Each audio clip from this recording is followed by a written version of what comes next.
جميع خصاله صلوا عليه وآله সকলে বলেন আলহামদুলিল্লাহ।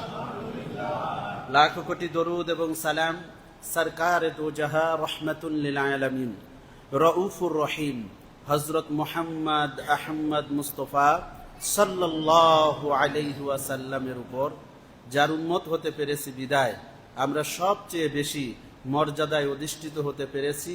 এজন্য শুকরিয়াতান সকলেই সমস্বরে আওয়াজটাকে বড় করে বলেন আলহামদুলিল্লাহ। সম্মানিত হাজরিন, আমরা গত জুমায় ধারাবাহিক আলোচনার শেষ অংশে ছিলাম।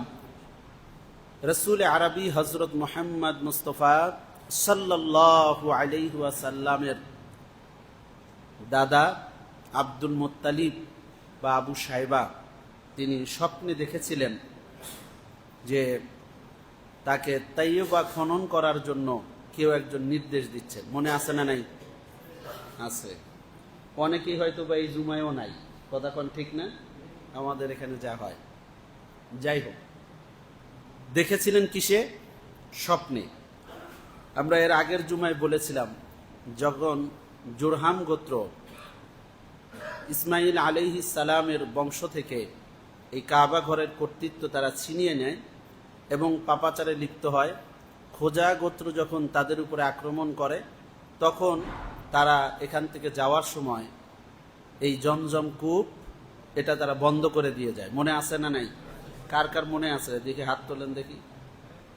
খুবই সীমিত, আর বাকিরা এই ওয়াজ শোনেন নাই, দেখছেন? তাহলে কি বিপদ। যাই হোক, এই খোজা গোত্র যখন চলে যায় তখন এই জমজম কূপটাকে বন্ধ করে দিয়ে যায়। প্রায় 500 বছর পর্যন্ত এই জমজম কূপের কোনো অস্তিত্ব ছিল না। কেউ জানতোই না যে এই জায়গায় একটা কূপ ছিল। আল্লাহর হাবিব সাল্লাল্লাহু আলাইহি ওয়াসাল্লাম এই পৃথিবীর জমিনে আগমন করবেন। আল্লাহ পাক রব্বুল আলামিন তার ক্ষেত্র তৈরি করছেন পবিত্র কাবার চত্বরে। রাসূলুল্লাহ সাল্লাল্লাহু আলাইহি ওয়াসাল্লামের দাদা আব্দুল মুত্তালিব, তিনি যখন নেতৃত্বে আসলেন তখন স্বপ্নে দেখলেন যে তাকে কেউ একজন বলছে যে তুমি তাইয়্যিবা খনন করো, জমজম কূপ খনন করো। তিনি তো জানেনই না যে জমজম কূপটা কি বা তাইয়্যিবাটা কি, তাদের মেমোরিতে এটা নাই। তখন তৃতীয় দিন তাকে স্বপ্নে দেখানো হলো যে যেই জায়গায় বলি দেওয়া হয়, দেবদেবীর নামে পশু জবাই করা হয়, সেই জায়গাটাতে একটা চিহ্ন করে দিলেন যে এই জায়গাটাতে তুমি খনন করলে একটা আল্লাহর মহান নিয়ামতের কূপ তুমি পাবে। জোরে বলেন সুবহানাল্লাহ। কোন জায়গায়? যেই জায়গাটাতে আসিফ এবং নাইলার মূর্তি সহ হবল মূর্তি রাখা হয় এবং এই মূর্তিগুলোর সামনে বলি দেওয়া হয়, অর্থাৎ পশু জবাই করা হয়। ওই জায়গাটা কিন্তু তৎকালীন সময়ে মক্কার চত্বরে যারা থাকতেন, মুশরিকরা যারা ছিলেন, তাদের জন্য খুব ইম্পর্টেন্ট একটা জায়গা, গুরুত্বপূর্ণ একটা জায়গা। ওই জায়গায় যখন আব্দুল মুত্তালিব বললেন যে এই জায়গায় আমি একটা কূপ খনন করব, জোরে বলেন আল্লাহু আকবার, তখন সবাই বাধা দিল যে না, এই জায়গা নয়, তুমি অন্য যে কোনো জায়গায় পারো সেই জায়গায় কূপ খনন করো, কারণ এই জায়গাটা তো আমাদের ইবাদতের জায়গা, এখানে আমাদের দেবদেবীরা আছে, এখানে আসিফ নাইলার মূর্তি আছে। যদি এই জায়গায় এগুলো করা হয় তাহলে আমাদের তো এই ইবাদতে, এই শিরকে ডিস্টার্ব হবে। কিন্তু আব্দুল মুত্তালিব বা আবু সাইবা রাসূলুল্লাহ সাল্লাল্লাহু আলাইহি ওয়াসাল্লামের দাদা পরপর কয়েকদিন যখন স্বপ্ন দেখলেন, তখন তিনি বুঝতে পারলেন যে এই জায়গাটাতে নিশ্চয়ই কোনো না কোনো রহস্যের একটি বিষয় রয়েছে, আমি এখানে খনন করবই। বলেন না সুবহানাল্লাহ। তাহলে এই জমজম কূপ আমরা এখন যেটা পেয়েছি, এই জমজম কূপের পানি পৃথিবীর মধ্যে শ্রেষ্ঠ পানিদের পানি, এবং এই জমজম কূপের পানি পান করলে রোগ মুক্ত হয়। জমজম কূপের পানি পান করলে, দোয়া করলে আল্লাহ দোয়া কবুল করেন। বলেন সুবহানাল্লাহ। তাহলে এই জমজম কূপটা পুনরায় রসুল আরবি সাল্লাল্লাহু আলাইহি ওয়াসাল্লামের উসিলায় আমরা পেয়েছি। বলেন আল্লাহু আকবার। এবং এই জমজম কূপ খনন করার মূল বিষয়টা ছিল স্বপ্ন। মূল বিষয়টা কি? স্বপ্ন। খুব গুরুত্বপূর্ণ বিষয়। স্বপ্ন এমন একটা জিনিস, রসুল আরবি সাল্লাল্লাহু আলাইহি ওয়াসাল্লাম জানিয়েছেন, সিত্তাতুন ওয়া আরবাঈনা জুজআম মিনান নুবুওয়া, যে মুমিনের স্বপ্ন, রুইয়াল মুমিন, মুমিন মুসলমানের স্বপ্ন, এইটা নবুয়তের 46 ভাগের এক ভাগ। জোরে বলেন সুবহানাল্লাহ। তাহলে কিয়ামত পর্যন্ত নবুয়ত আসবে না, জিবরাইল আসবে না, কিন্তু মুমিন মুসলমান যারা, ইমানদার যারা, তাদেরকে আল্লাহ পাক রব্বুল আলামিন স্বপ্নের মাধ্যমে অনেক কিছু জানিয়ে দিবেন। জোরে বলেন সুবহানাল্লাহ। এবং এই স্বপ্নটা এখন নয়, এই স্বপ্নটা সেই সৃষ্টির আদি থেকে, আদম আলাইহিস সালাম থেকে শুরু করে মানব সৃষ্টির সূচনা থেকে এই স্বপ্নটাকে আল্লাহ রেখেছেন অপশনাল। জোরে বলেন সুবহানাল্লাহ। এবং এই স্বপ্নের জগৎটা, মানুষ এই জাগতিক জগতে যা কিছু দেখে, যা কিছু করে, এর চেয়েও বিস্তৃত হলো মানুষের স্বপ্নের জগৎ। কথা বলেন ঠিক কিনা? এবং এই স্বপ্নের জগৎটা এক রহস্যময় জগৎ আল্লাহ পাক রব্বুল আলামিন বান্দার জন্য রেখে দিয়েছেন। স্বপ্নের মাধ্যমে মানুষ বহু কিছু করতে পারে, বহু কিছু জানতে পারে, আছে না নাই? তাহলে স্বপ্নটাকে উড়িয়ে দেওয়ার কোনো বিষয় নয়। বহু ঘটনা আমাদের সমাজে প্রচলিত আছে, যেটা স্বপ্নের মাধ্যমে পেয়েছে, এবং সেই স্বপ্নটা যথার্থ। স্বপ্নটা কি? যথার্থ, সঠিক, সত্য স্বপ্ন। যত স্বপ্ন মানুষ দেখে তার কিছু আছে সত্য হয়, কিছু মিথ্যা হয়। তাহলে সত্য হয়তো যা দেখে হুবহু তাই হয়। জোরে বলেন সুবহানাল্লাহ। রসুল আরবি সাল্লাল্লাহু আলাইহি ওয়াসাল্লাম যখন হেরা পর্বত গুহায় ধ্যান করতেন, নবীজি ওই সময়টাতে যা স্বপ্ন দেখতেন তাই বাস্তব হতো। জোরে বলেন সুবহানাল্লাহ। প্রশ্ন আসতে পারে, তিনি তো নবী। হ্যাঁ, নবীদের স্বপ্নটাও ওহী, কিন্তু সাধারণ মানুষদের স্বপ্নটা সুনিশ্চিত নয়, তবে সুনিশ্চিত থেকে খালিও নয়, কারণ কিছু কিছু জিনিস বাস্তবতা আছে, হয়ে থাকে। জোরে বলেন সুবহানাল্লাহ। এখানেও থাকতে পারেন বহু মানুষ যারা স্বপ্নে যা দেখেছেন তাই হয়েছে। হতে পারে কি পারে না? স্বপ্ন যা দেখেছি সেটা হচ্ছে, হয়, আজকে না হোক কিছুদিন পরে হয়। স্বপ্নের বাস্তবতা আমাদের জীবনে বহু আছে। বলেন না সুবহানাল্লাহ। আজান, এই যে একটা শরীয়তের বিধান, এই আজানটাও কিন্তু স্বপ্নে। জোরে বলেন সুবহানাল্লাহ। নবীজি সাল্লাল্লাহু আলাইহি ওয়াসাল্লাম জিজ্ঞেস করলেন যে নামাজের জন্য মুসল্লিদেরকে কিসের মাধ্যমে আহ্বান করা যায়, একটা ডাক দিতে হবে, কিসের মাধ্যমে? কেউ বললেন আগুন প্রজ্বলিত করা যায়, কেউ বললেন ঘন্টার আওয়াজ দেওয়া যায়। এই বিভিন্ন জন বিভিন্ন পরামর্শ দিয়ে চলে গেলেন। রাতের বেলায় ঘুমালেন, সকালবেলায় এসে হযরত ওমর রাদিয়াল্লাহু তাআলা আনহু এসে বললেন, ইয়া রাসূলুল্লাহ, ইয়া হাবিবাল্লাহ, আমি স্বপ্নে দেখলাম যে এইভাবে এইভাবে আমি আজান দিচ্ছি। বর্তমানে এখন যেভাবে আজান দেওয়া হয়, হযরত ওমর রাদিয়াল্লাহু তাআলা আনহু এই আজানের শব্দগুলো বললেন। রাসূল আরবি সাল্লাল্লাহু আলাইহি ওয়াসাল্লাম বললেন, হ্যাঁ, এই স্বপ্নটাই যথার্থ। জোরে বলেন সুবহানাল্লাহ। তখন থেকে শুরু করে আজ পর্যন্ত, কিয়ামত পর্যন্ত আজান আসতেছে, চলতেছে, চলবে। কথা কোন ঠিক কিনা? এটা কিসের মাধ্যমে? স্বপ্নের মাধ্যমে। এবং মুসলমান, মুমিন মুসলমানের স্বপ্ন, এটা এক ধরনের ইলহাম। জোরে বলেন সুবহানাল্লাহ। এরপরে আরো বহু ঘটনা এই স্বপ্নের সাথে সম্পৃক্ত আছে না নাই? আছে। সম্মানিত হাজিরিন, তাহলে সঠিক স্বপ্ন যদি হয়, সেটা যদি শরীয়তের খেলাফ কিছু না হয়, তাহলে সেটার উপরে আমল করতে কোনো বাধা, আরো জোরে বলেন, কোনো বাধা নাই।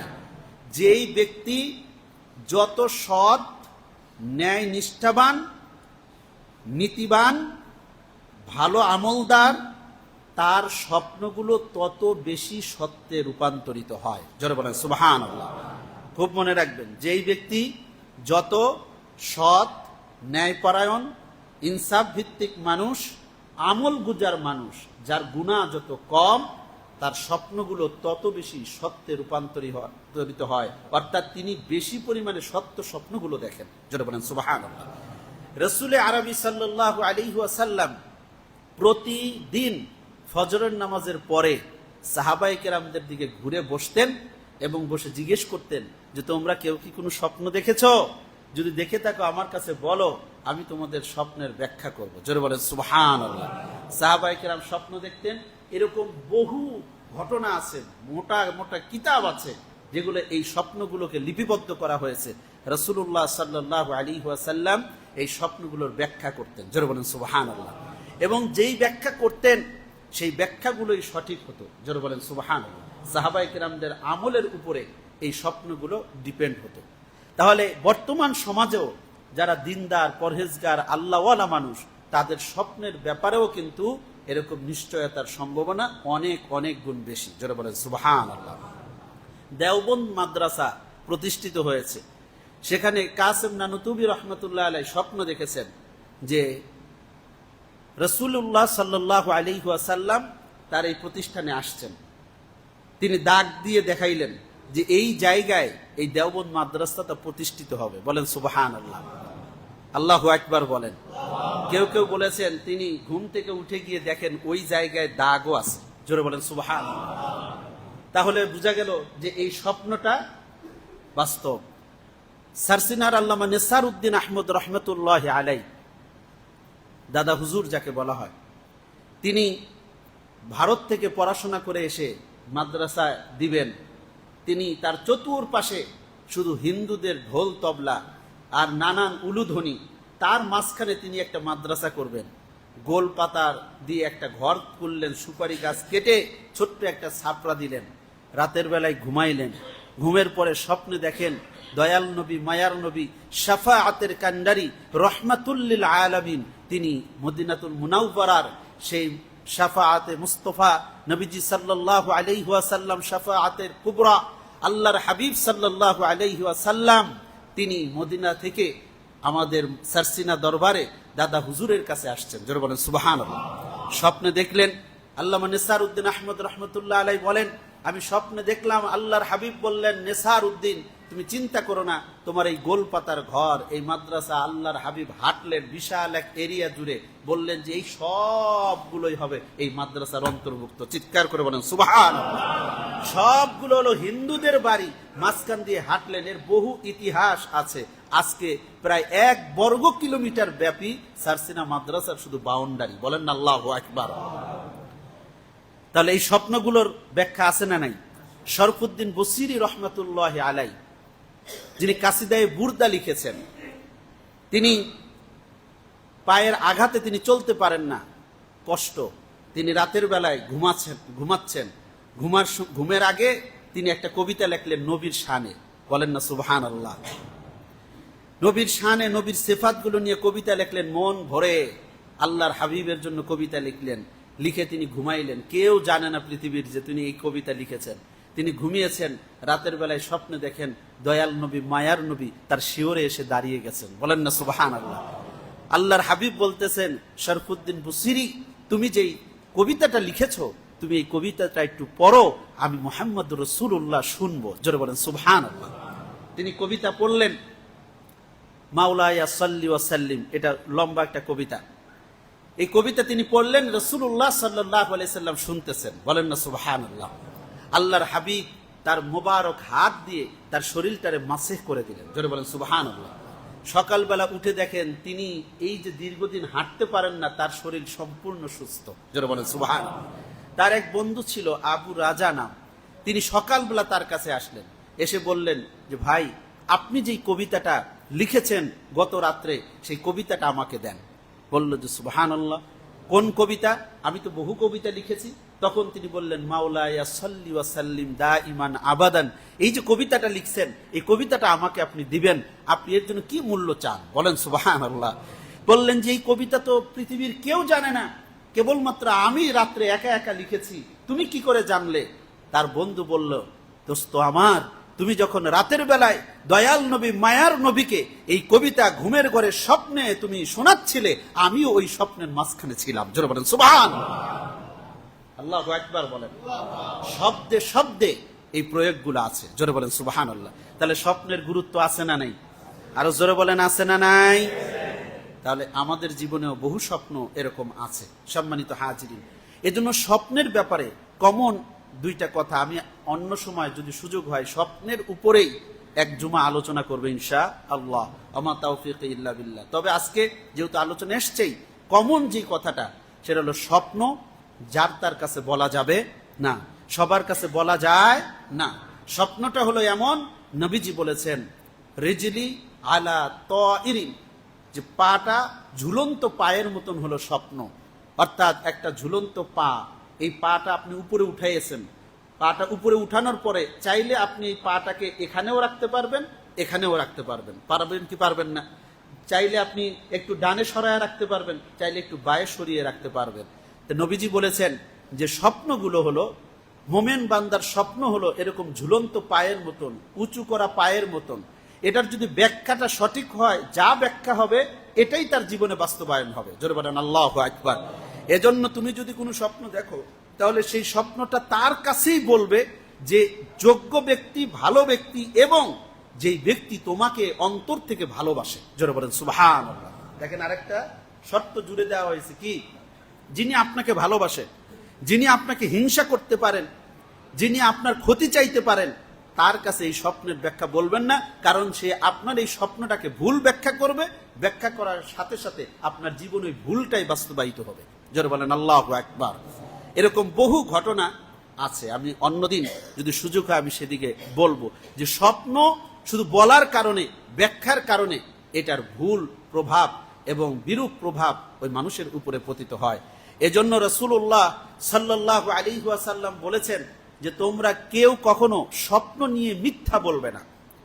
অর্থাৎ আমি স্বপ্ন দেখি নাই কিন্তু বললাম যে আমি এই স্বপ্ন দেখেছি, এটা মিথ্যা বলা জায়েজ নাই। এটা যতগুলো মিথ্যা আছে, বড় বড় মিথ্যা, তার মধ্যে এটা হলো অন্যতম একটা মিথ্যা, যে স্বপ্ন নিয়ে মিথ্যা বলা। অনেকে মনে করে আরে স্বপ্নের কথা, এটা মিথ্যা বলেছি না, একটু বানায়া বলছি, তাতে আর কি সমস্যা হয়েছে? না, এটা অনেক বড় সমস্যা হয়েছে। নবীজি বলেছেন তিনটা মহামিথ্যা। তিনটা কি মহামিথ্যা? সবচেয়ে বড় মিথ্যা হলো তিনটা কথা, তার মধ্যে একটাই হলো যে স্বপ্ন দেখে নাই, অথবা যা দেখে নাই তাই সে বর্ণনা করলো। স্বপ্নকে মিথ্যা রূপে প্রমাণ করা বা মিথ্যা স্বপ্নকে মানুষের সামনে বলা, এটাও বড় ধরনের একটা মিথ্যা। জোরে বলেন নাউযুবিল্লাহি মিন যালিক। সম্মানিত হাজিরি, তাহলে এই যে স্বপ্নের সংক্ষিপ্ত আলোচনা আমরা শুনলাম, তার থেকে কি বোঝা যায়? যে আমাদের জীবনে স্বপ্নের একটা প্রভাব আছে না নাই? আরো জোরে বলেন আছে না নাই? বাবাজিরা আমার, বন্ধুরা আমার, এই পৃথিবীর জমিনে যারা ঘুমন্ত অবস্থায় স্বপ্ন দেখে, এই স্বপ্নটার তিন অবস্থা হতে পারে। ভালো হতে পারে, মন্দ হতে পারে, অথবা কিছুই হবে না। কিন্তু মনে রাখতে হবে, যারা এই পৃথিবীর জমিন থেকে বিদায় নিয়ে চলে গেছে, স্বপ্ন বিশারদ যারা রয়েছেন, বিজ্ঞ পণ্ডিত যারা রয়েছেন, তারা এর ব্যাখ্যা করে বলেছেন, যারা মৃত্যুবরণ করেছে, কবরস্থ মানুষ যারা, ওই সকল মানুষদেরকে যারা স্বপ্ন দেখবে, তাদেরকে যেই অবস্থায় স্বপ্ন দেখবে ওটাই বাস্তবতা। জোরে বলেন সুবহানাল্লাহ। অর্থাৎ পৃথিবীর জমিনে যারা বেঁচে আছে তাদেরকে যদি আপনি স্বপ্ন দেখেন, অনেক কিছু স্বপ্ন দেখেন, এটা সত্য হতে পারে, মিথ্যাও হতে পারে। কিন্তু কবর জগতে যারা চলে গিয়েছে, রুহের জগতে যারা চলে গিয়েছে, ওই মৃত ব্যক্তিদেরকে যদি স্বপ্ন দেখেন, তাহলে যেমনটা দেখেছেন তেমনটাই। কারণ ওই জগৎটা হলো সত্যের জগৎ, ওখানে মিথ্যার কোনো সুযোগ নাই। জোরে বলেন সুবহানাল্লাহ। এজন্য কেউ যদি মৃত ব্যক্তিকে দেখে, মৃত ব্যক্তি হাসি খুশি ভালো পোশাকে আছে, তাহলে বুঝতে হবে মৃত ব্যক্তিটা প্রকৃতপক্ষেই ওপারে ভালো আছে। সুবহানাল্লাহ। যদি কেউ মৃত ব্যক্তিকে দেখে সে খুব কষ্টে আছে, তার করুণ পরিস্থিতি, তাহলে বুঝতে হবে তার ওই জগতের মধ্যে দিনকাল ভালো কাটতেছে না, তার জন্য দান সৎকা করা জরুরি। জোরে বলেন সুবহানাল্লাহ। সম্মানিত হাজিরি, তাহলে মৃত ব্যক্তি যারা, তাদেরকে স্বপ্নে দেখার একটা ভিন্ন অর্থ আছে না নাই? এবং তাদের দেখাটার অধিকাংশই সত্য হয়। বাবাজিরা আমার, বন্ধুরা আমার, আব্দুল মুত্তালিব তিনি স্বপ্নে দেখলেন জমজম কূপ খনন করতে হবে। প্রায় 500 বছর পর্যন্ত জমজম কূপের খবর কারো কাছে নাই। এবার তিনি দৃঢ় প্রত্যয় নিলেন, নিয়ে চিন্তা করলেন, আমি অবশ্যই এই জায়গায় খনন করব মূর্তিদের সামনে, যত যাই হোক না কেন আমাকে এই জমজম কূপ খনন করতেই হবে। জোরে বলেন সুবহানাল্লাহ। আল্লাহর হাবিব আসবেন তো, মাত্র আব্দুল্লাহর পরেই তো নবীজি আসতেছেন, কাজে জমজম কূপটা এখন আর লুকায় রাখা যায় না। জমজম কূপ আর এখানে হাইট থাকবে না, আল্লাহ তাআলা এই জমজম কূপকে প্রকাশিত করতেছেন। জোরে বলেন সুবহানাল্লাহ। বাবাজিরা আমার, বন্ধুরা আমার, আব্দুল মুত্তালিব দাঁত ছুরি নিয়ে রওনা দিলেন, জমজম কূপ খনন করবে। কুরাইশ বংশের কয়েকজন তার সঙ্গে সঙ্গে হলো, কিন্তু অধিকাংশ মক্কার মুশরিকরা আব্দুল মুত্তালিবের বিপক্ষে যুদ্ধ ঘোষণা করলো। আমাদের মূর্তির সামনে, যেখানে হবলের সামনে আমরা বলি দেই, পশু আমরা জবাই করি, ওই জায়গাকে নষ্ট করতে আমরা আব্দুল মুত্তালিবকে দেব না, তাকে আমরা এই জায়গা নষ্ট করতে দিব না। তুমুল ঝগড়া, এমনকি যুদ্ধ বাজার উপক্রম। আব্দুল মুত্তালিব নাসর বান্দা, কারণ একবার দুইবার নাই, কয়েকবার তিনি স্বপ্ন দেখেছেন এই জায়গায় তাকে কূপ খনন করতে হবে। জোরে বলেন সুবহানাল্লাহ। বাবাজিরা আমার, বন্ধুরা আমার, তিনি রওনা দিলেন। কূপ যখন খনন করবেন, যুদ্ধ বেঁধে গেল। কুরাইশের কয়েকজন আব্দুল মুত্তালিবের পক্ষে ঢাল হয়ে দাঁড়িয়ে গেলেন, কিন্তু অধিকাংশ মানুষের বিপক্ষে আব্দুল মুত্তালিব কুলায় উঠতে পারছেন না। আব্দুল মুত্তালিব যখন প্রথম দিন ফিরে আসলেন, দ্বিতীয় দিন ফিরে আসলেন, এখানে কূপ খনন করা সম্ভব হচ্ছে না। তিনি আল্লাহর ঘরের সামনে দাঁড়ায়া দোয়া করলেন। শুনবেন দোয়া কি করলেন? আব্দুল মুত্তালিব চিন্তা করলেন, আজকে যদি আমার বংশে যদি একাধিক সন্তান থাকতো, আমার লাঠির জোরটা যদি বেশি থাকতো, তাহলে আমি আব্দুল মুত্তালিবের সিদ্ধান্তে এই কুরাইশ বা এই আরবের মানুষগুলো আমাকে বাধা দিতে পারতো না। তিনি কাবা ঘরের সামনে আল্লাহর দরবারে দোয়া করলেন, মালিক আমার আল্লাহ, আমার যদি ঔরসে কমের পক্ষে 10টা সন্তান, পুত্র সন্তান যদি তুমি দান করো, তাহলে একটা পুত্র সন্তান আমি তোমার জন্য কোরবানি করে দিব। কয়টা সন্তান? যদি 10টা পুত্র সন্তান আমাকে দাও। কারণ কি, লাঠির জোর বানানো দরকার। কথা কোন ঠিক কিনা? এ বাবা, সবসময় খালি ভালো কথা দিয়ে সমাজ চলে না। আপনি নীতির কথা বলতেছেন, ভালো কথা বলতেছেন, কোরআন সুন্নাহ দিয়ে বুঝায়া বলতেছেন, তারপরেও দেখবেন যাদের মাথার মধ্যে, মগজের মধ্যে দুশ্চিন্তা, মগজের মধ্যে খারাপ চিন্তা, তারে আপনি বুঝাইতেই পারবেন না। কথা কোন ঠিক কিনা? আর যদি শেরের উপরে সোয়া শের দিতে পারেন, দেখবেন আপনার চেয়ে সে ভালো বুঝে। কথা কোন ঠিক কিনা? সমাজের মধ্যে এই পরিস্থিতিটা আছে। আপনি ভালো কথা যত ভালো করে বুঝান, বুঝেই না পাগলা। যখন একটা চাপ আসে, তখন দেখবেন যে আপনার গুণাগুণ কি আছে সব সে আপনার চেয়ে ভালো বলতে পারে। আল্লাহু আকবার। মানুষের চরিত্র। কথা কোন ঠিক কিনা? আব্দুল মুত্তালিব বললেন, আল্লাহ পাক রব্বুল আলামিন, তুমি আমাকে কমের পক্ষে 10টা পুত্র সন্তান দাও, যাতে করে 10 জন সন্তান যদি আমার হয়, তাহলে এই আরবের এই মক্কার চত্বরে আমার নেতৃত্বটাকে আমি যথাযথভাবে পালন করতে পারবো। জোরে বলি সুবহানাল্লাহ। আল্লাহ পাক রব্বুল আলামিন একে একে আব্দুল মুত্তালিবকে 10টি পুত্র সন্তান দান করেছেন। জোরে বলেন সুবহানাল্লাহ। আর জোরে বলেন আল্লাহু আকবার। কয়জন? 10 জন। তাহলে ওয়াদা ছিল কি? একজনকে কুরবানি করতে হবে, একজনকে কুরবানি করতে হবে। আল্লাহু আকবার বলেন। আব্দুল মুত্তালিব তার কুরাইশ গোত্রের যেই মানুষগুলো ছিল তাদেরকে সংঘবদ্ধ করলেন। সংঘবদ্ধ করে বললেন, আগামীকাল আমি জমজম কূপ খনন করতে যাব। যত বাধাই পৃথিবীর জমিনে আসুক না কেন, ওই কূপ খনন করতে আমাকে কেউ বাধা দিতে পারবে না। আব্দুল মুত্তালিব একটা কৌশল আটলেন।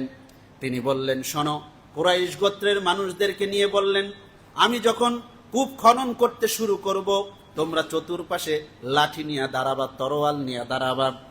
আমার উপরে যত আঘাত আসুক না কেন, তোমরা প্রত্যেকটা আঘাত ওই লাঠি আর তরোয়াল দিয়ে প্রতিরোধ করবা। বেশি সময় নয়, অল্প কিছু সময়ের মধ্যেই আমি আমার কাজ কমপ্লিট করে ফেলবো। জোরে বলেন সুবহানাল্লাহ, আরো জোরে বলেন সুবহানাল্লাহ, আল্লাহু আকবার। বাবাজিরা আমার, বন্ধুরা আমার, পরিকল্পনা অনুযায়ী তাই করা হলো। আব্দুল মুত্তালিব চলে গেলেন কূপ খনন করার জন্য। চতুর্পাশে সবাই দাঁড়ায়া তারে প্রোটেকশন দিতে শুরু করলো। মুহূর্তের মধ্যে আব্দুল মুত্তালিব জমজম কূপ খনন অল্প একটু খনন করতে না করতেই নিচ থেকে বরকতময় পানি মায়ে জমজম উত্তোলিত হতে শুরু করলো। জোরে বলেন সুবহানাল্লাহ, আর জোরে বলেন আল্লাহু আকবার। অল্প একটু কিছুক্ষণ খনন করার পরপরই ভিতর থেকে যখন পানি বের হতে শুরু করেছে, সাথে সাথে যুদ্ধ বন্ধ হয়ে গেছে। জোরে বলেন সুবহানাল্লাহ। কারণ আশ্চর্যের বিষয়, এই জায়গায় পানি পাওয়া যাবে। কারণ আমাদের বাংলাদেশে যেখানে সেখানে নলকূপ বসাইলে পানি পাওয়া যায়, সৌদি আরব কিন্তু এরকম না। কথা কন ঠিক কিনা? কারণ ওই দেশে যেখানে সেখানে আপনি পাইপ একটা নামায়া দিবেন আর পানি উঠতে থাকবে, এমনটা নয়।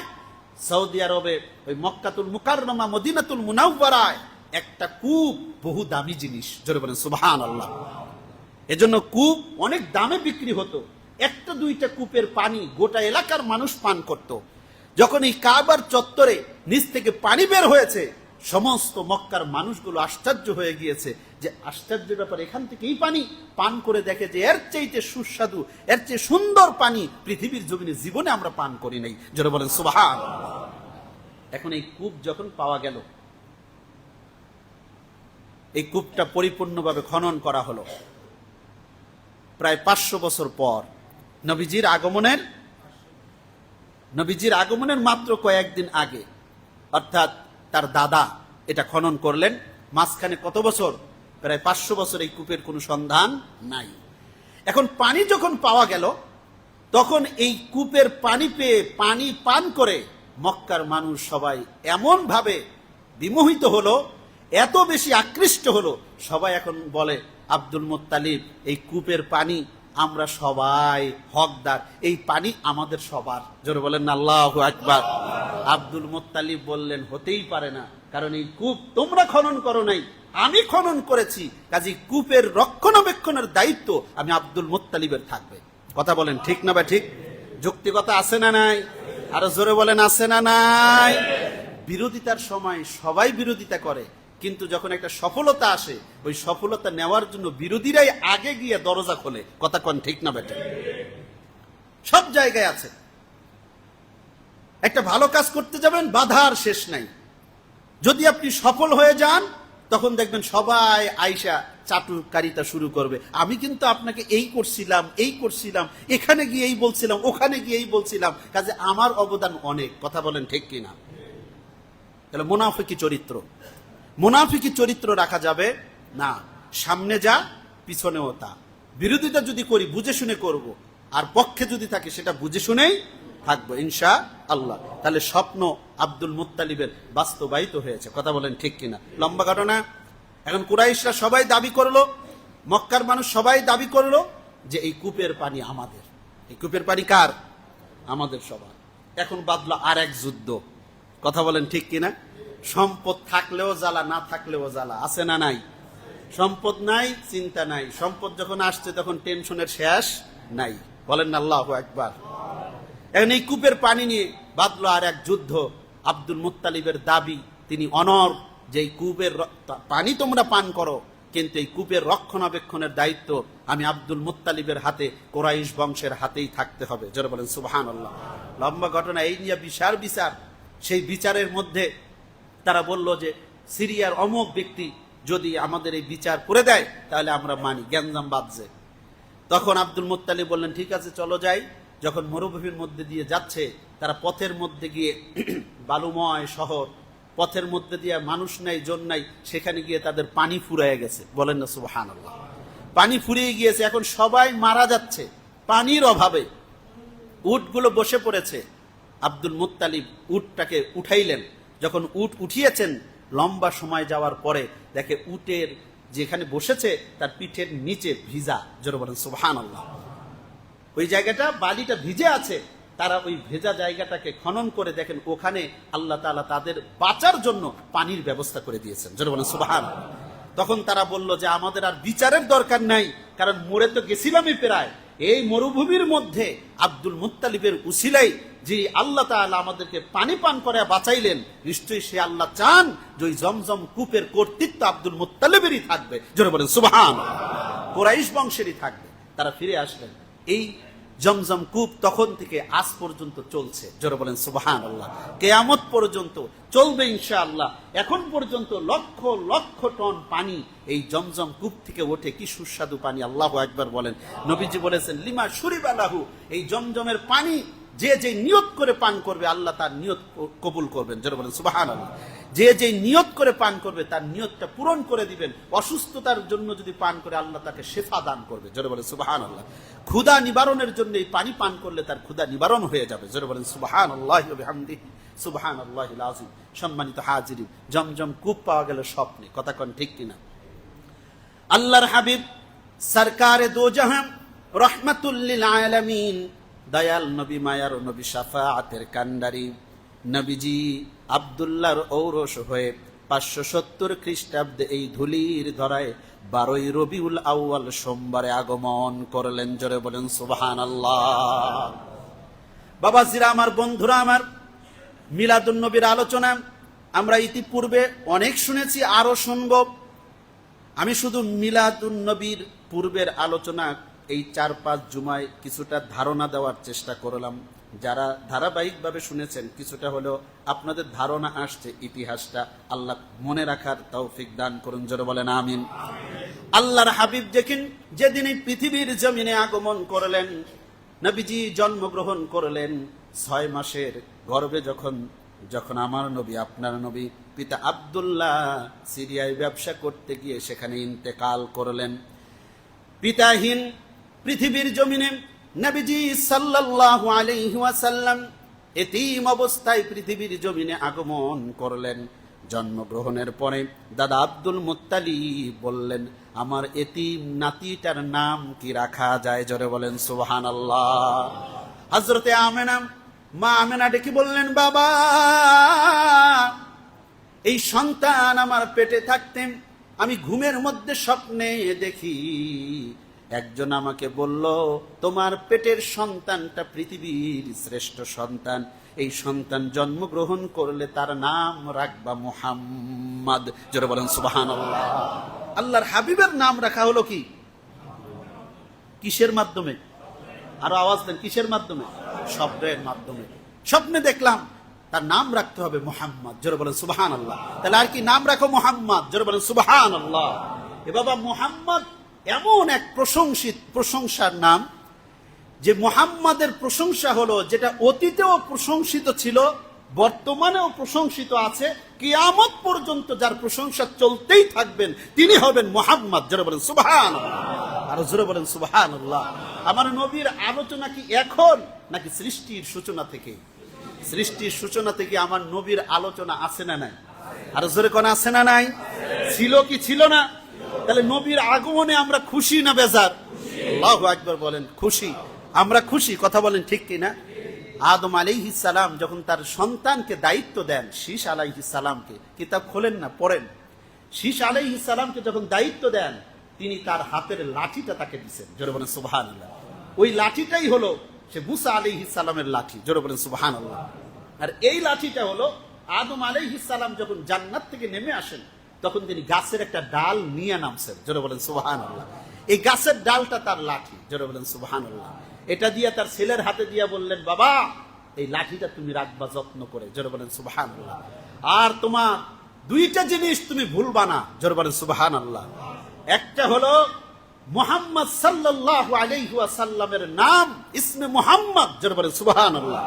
তুমি যখন কোন মুসিবতে পড়বে, যখন আল্লাহর স্মরণ করবে, তখন তুমি ইসমে মুহাম্মদ, মুহাম্মাদের নামটাও তুমি সাথে স্মরণ করবে।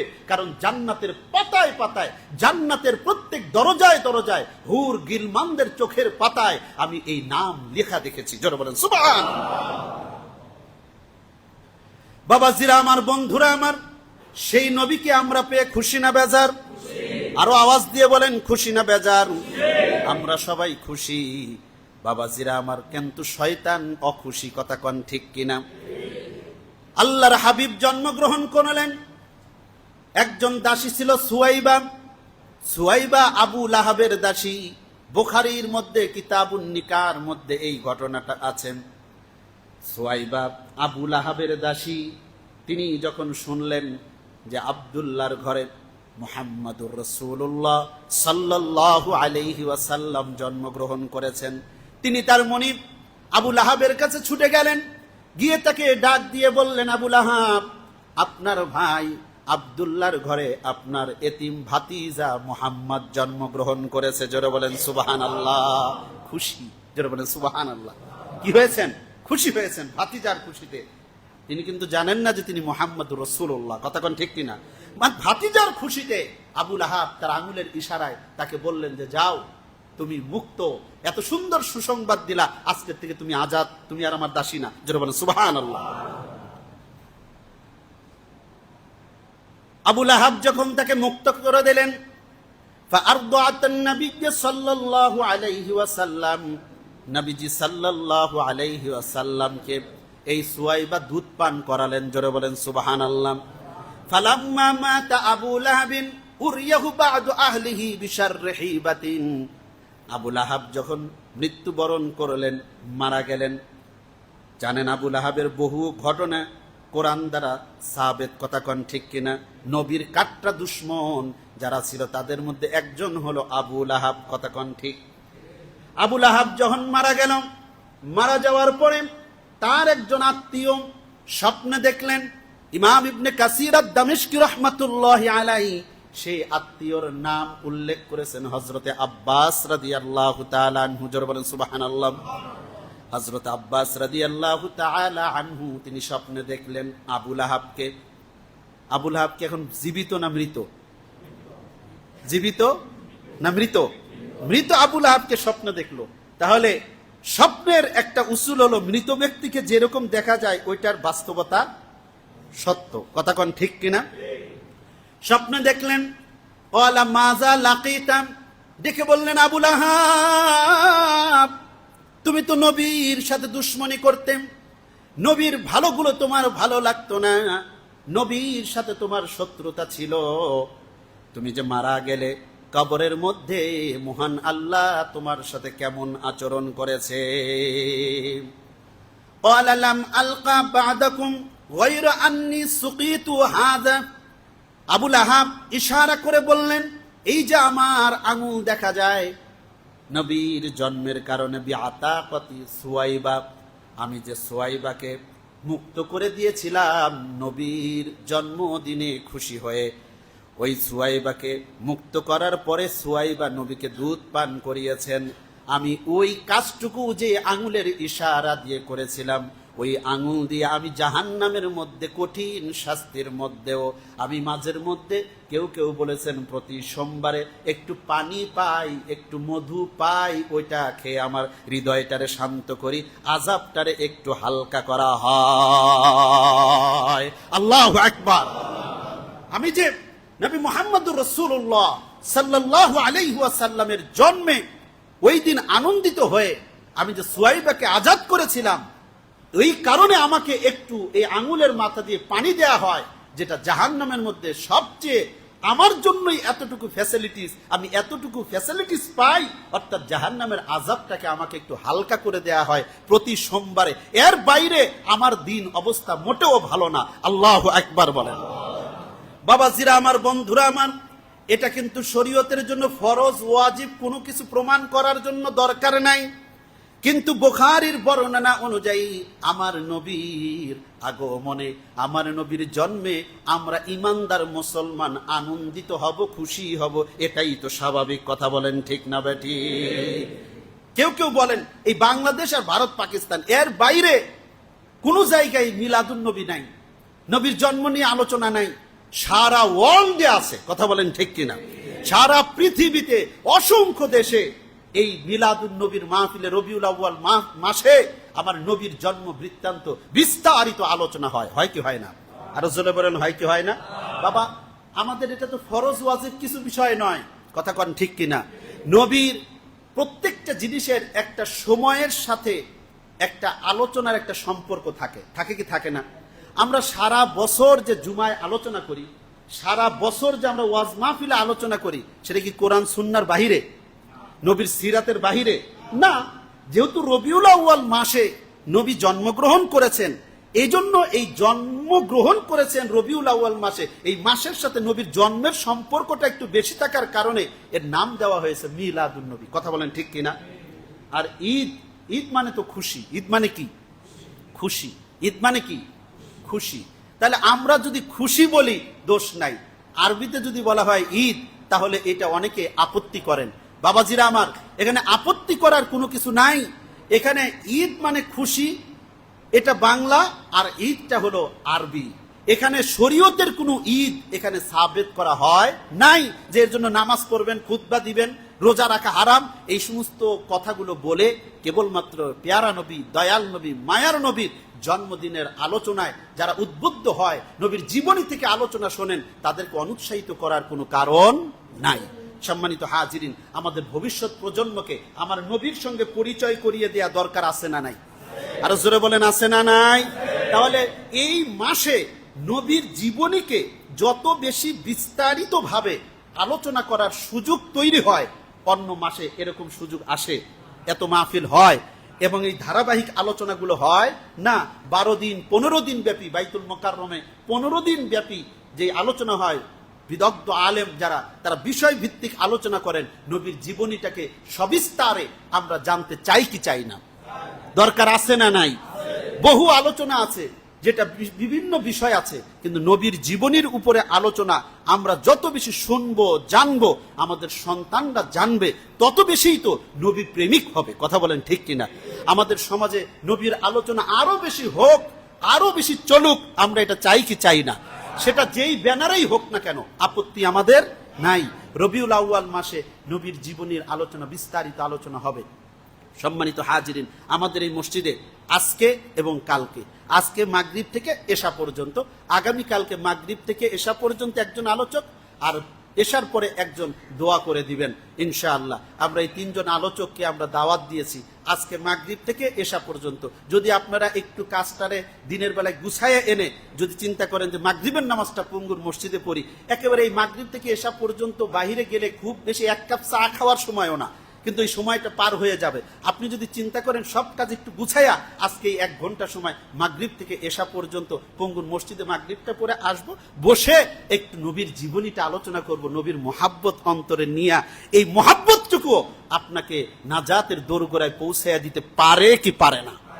আরো জোরে বলেন, পারে কি পারে না? নবীর মোহাব্বত ছাড়া, অন্তরে ছাড়া কোনো মানুষ পূর্ণ ইমানদার হতে পারে না। মুনাফিকরাও নামাজ পড়তো, মুনাফিকরাও দান করত, মুনাফিকরাও নবীর সাথে যুদ্ধ করেছে, কিন্তু তারা মুনাফিক জাহান্নামের তলদেশে। আর ইমানদার সাহাবায়ে কেরাম তারাও নবীর সাথে যুদ্ধ করেছে, দান করেছে, নামাজ পড়েছে, নবীর পিছনে কাজ কিন্তু করেছে একই। দুইজনের মধ্যে পার্থক্য হলো, একজন জান্নাতের সুসংবাদ পেয়েছে আর একজন জাহান্নামের তলদেশে স্থান পেয়েছে। পার্থক্য একটাই, একজনের অন্তরে নবীর জন্য অগাধ ভালোবাসা ছিল, কোনো ঘাটতি ছিল না, আর একজনের অন্তরে শুধু নবী নিয়ে সন্দেহ ছিল। কথা বলেন ঠিক কিনা? আল্লাহ পাক রব্বুল আলামিন বলেছেন, ইন্নামাল মুমিনুনা আল্লাযীনা ইউমিনুনা বিল্লাহি ওয়া রাসূলিহি সুম্মা লাম ইয়ারতাবু। যারা আল্লাহ এবং আল্লাহর রাসূলের উপরে ঈমান আনে এবং এর মধ্যে সন্দেহ করে না, সংশয় পোষণ করে না, তারাই হলো সত্যবাদী, তারাই হলো জান্নাতি মানুষ। জোরে বলেন সুবহানাল্লাহ। নবীর মুহাব্বত নিয়ে আমাদের কোনো সংশয় নাই। তাহলে যেই ব্যক্তি যাকে বেশি ভালোবাসে, তার কথাটাই তো সে বেশি শুনতে পছন্দ করে। কথা কোন ঠিক কিনা? তার প্রশংসা শুনতে সে বেশি পছন্দ করে। কথা বলেন ঠিক? তাহলে আমার নবীর প্রশংসা শুনতে, আমার নবীর জীবনী আলোচনা শুনতে যদি কারো মিলাদুন নবীর ব্যানার যদি কাউরে আটকায় রাখে, বুঝতে হবে তার অন্তরের মধ্যে কোনো না জায়গায় ঘাপলা আছে। কথা বলেন ঠিক না বেটি? এবং মিলাদুন নবী এইটা আমাদের পৃথিবীর কোনো মানুষের, আমাদের এই যুগের মাওলানাদের বানানো না। এটা ইমাম তিরমিজি রহমাতুল্লাহি আলাইহি, তিনি তিরমিজি শরীফের মধ্যে বাব কায়েম করেছেন, বাবু মা জাআ ফি মিলাদিন নবী। যারা বলেন সুবহানাল্লাহ, সাল্লাল্লাহু আলাইহি সাল্লাম তিনিই তো বলেছেন মিলাদুন নবী। তাহলে মিলাদুন নবী নিয়ে কি খুব মারামারি করা দরকার? অনেক একেবারে বেদাতের ফতোয়া দিয়ে বহু দূরে, দরকার নাই ভাই, এটা সিম্পল বিষয়, আপনি এত হার্ডে যান কেন? আমরা তো এটাকে ফরজ ওয়াজিব বলি না, এখানে এমন শরীয়ত বিরোধী কোনো কাজ নাই। তাহলে এই বেদাতের পাল্লায় পড়ে নবী থেকে নিজেকে দূরে রাখবেন না। আর একটা কথা বলে আলোচনা শেষ করব। সম্মানিত হাজিরিন, গতকালকে বাংলা ভিশনের লাইভে আমার এই লাইভে একজন প্রশ্ন করেছে, হুজুর কি করলে নবীর মোহাব্বত, নবীর প্রতি বিশ্বাস, ঈমান কমে? সুন্দর একটা জবাবটা বলেই আমি আলোচনা শেষ করব। মনে রাখবেন, আপনি যদি নবী বিদ্বেষীদের সাথে আপনার সম্পর্ক বাড়ে, তাহলে নবীর সাথেও আপনার সম্পর্ক কমে যাবে। কথা বলেন ঠিক কিনা? একটা যদি বাড়ে আর একটা কমে। সুন্দর জবাব। আপনি যদি মিথ্যাবাদীদের সাথে আপনি ওঠা বসা করেন, তাহলে আপনি সত্য বলার যে যোগ্যতা সেটা কমে যাবে। কথা কন ঠিক কিনা? আপনি যদি জেনাখোরদের সাথে বেশি মেশেন, যারা জেনায় লিপ্ত তাদের সাথে বেশি মেশেন, তাহলে আপনার যে নৈতিক চরিত্র এটা ধরে রাখার যে শক্তি এটা কমে যাবে। কথা বলেন ঠিক কিনা? তাহলে এমনি ভাবে আপনি যদি গাঁজাখোরদের সাথে মেশেন, তাহলে আপনার যে ভালো থাকার যে শক্তি সেটা কমে যাবে। আপনি যদি ইমানদার, নামাজি, মুত্তাকি, নবী প্রেমিকদের সাথে বসেন, তাহলে আপনার ঈমান, নবী প্রেম বেড়ে যাবে। আর নবী বিদ্বেষীদের সাথে, যারা নবীকে নিয়ে টানা হেচড়া করে, সম্মানের উপরে আঘাত আনে, তাদের কথাই যদি আপনার বেশি ভালো লাগে, যত বড় আলেমই হোক, তাহলে নবীর প্রতি মুহাব্বতও আপনার কমে যাবে। কথা বলেন ঠিক না বেঠিক? এই জন্য নবী বিদ্বেষীদের সাথে, নবীর সম্মান নিয়ে যাদের চুলকানি আছে, তাদের কোনো কথা শুনবো না, তাদের সাথে বসবো না, তাদেরকে কোনোভাবেই সাপোর্ট করব না। আমরা নবীর মুহাব্বতে থাকতে রাজি আছি ইনশাআল্লাহ। আজকে আমরা মাগরিবের নামাজ, আমি সবাইকে আহ্বান করব, যাদের পক্ষে সম্ভব চেষ্টা করবেন মাগরিব থেকে ঈশা অল্প সময় একজন ব্যক্তি আলোচনা করবেন বিষয়ের উপরে, উনি আলোচনা করবেন। এই সময়টুকু আমরা আজকে সবাই ইনশাআল্লাহ থাকার চেষ্টা করব নবীর মুহাব্বত নিয়ে। আল্লাহ তাআলা আমাদেরকে তৌফিক দান করুন। জোরে বলেন।